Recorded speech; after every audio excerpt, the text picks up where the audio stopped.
awesome. Keep going. Keep going.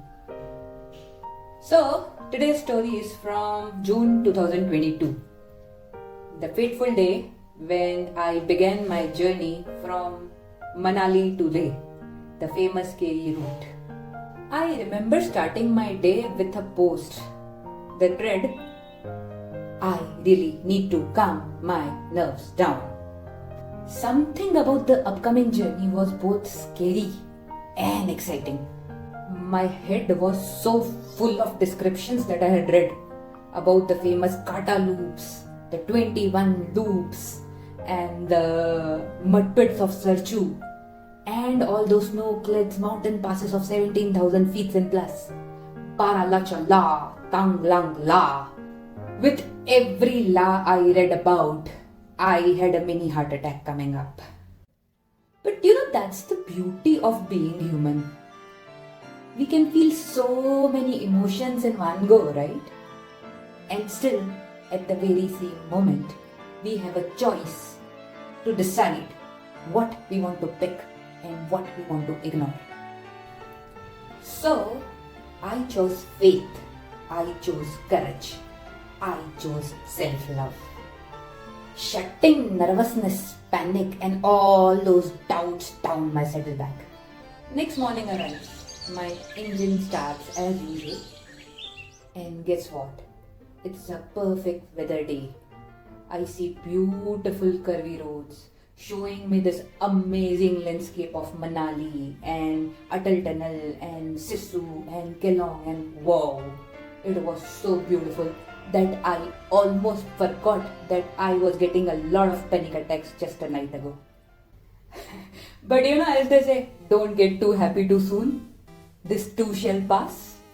Soon those beautiful black tops are gone, replaced by nice dirty muddy roads.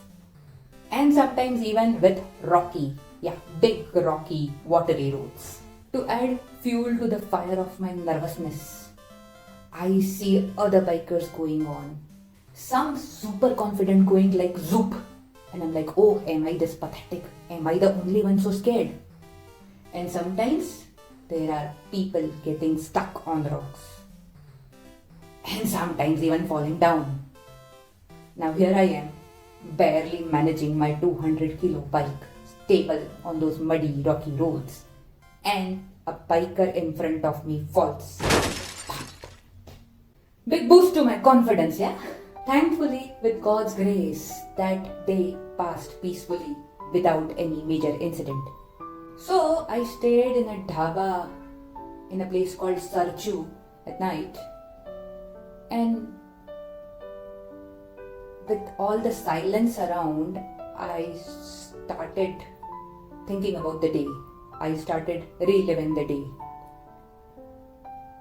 And I was wondering, how did I successfully finish this ride today? In spite of all my jitters, in spite of all my doubts. And on that fateful night, I realized I had a superpower. Yes, a superpower. A power of self-talk. A power to listen to my inner voice. When we are in trouble and we are stuck with indecision, it feels like there are two people sitting on top of our head, right? Pulling us in different directions. One says do it, other says don't do it. Do it, don't do it, do it, don't do it. Man, what to do, what not to do, Scooby-Dooby-Doo. In psychological terms, this inner voice or self-talk, what we call it, helps our brain to process our daily activities, our thoughts, and our experiences with the help of conscious thoughts and also with our unconscious biases or beliefs. So, when we pick the do it guy over the don't do it guy, meaning when we talk to ourselves in doing things, picking up the positive thoughts on top of the negative thoughts, that's what we call the superpower of self-talking. With my own experience, I have noticed that with regular practice of self-talk, choosing positive over negative. My indecisive state doesn't last very long. My anxiety, my stress levels, they come down super fast. Because the conflict of doing and not doing resolves faster, I feel much more confident and decisive about my actions and thoughts. So now tell me, how strong is your inner voice? Do you hear it? Or do you ignore it all the time? Or do you just choose to hear the negative criticism that it gives you? I am not good enough. Oh, I suck at this. So, do you find this concept of self-talk, hearing your inner voice, relatable? It helps you or doesn't? Do you use it effectively in your favor? Or do you use it to pull you down and down into further level of stress and anxiety? Do let me know in comments, how do you feel about your self-talk? Also, in case you need some practice in improving your self-talk, talking more positively to you, being your friend rather than enemy, do connect for one-to-one coaching sessions on the given details. And let's see if we can improve and mold this foe into a friend. Hope you enjoyed this story, and I'll see you next week with a new one. See ya next Sunday. Ciao!